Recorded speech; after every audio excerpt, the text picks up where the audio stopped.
Welcome to the Slop Temple. We pray this video helps. You start by verifying dimensions and choosing input mode. This avoids reshape errors later. Open the calculator, pick matrix A, and enter numbers row by row.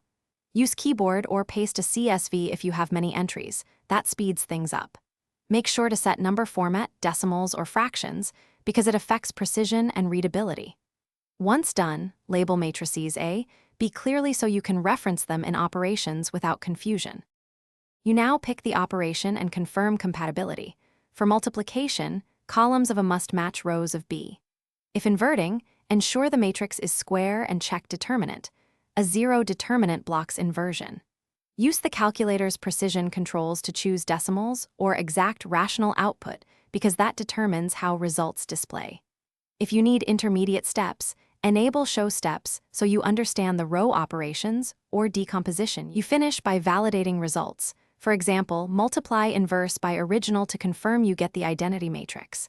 Then export or copy the output in the format you need, CSV for spreadsheets, LaTeX for documents, or image for slides. Make sure to save named matrices if you will reuse them. If something goes wrong, check dimensions, numerical precision, and input formatting first. Often a stray comma, wrong delimiter, or 1/0 error causes failures. Fix that, then rerun the calculation.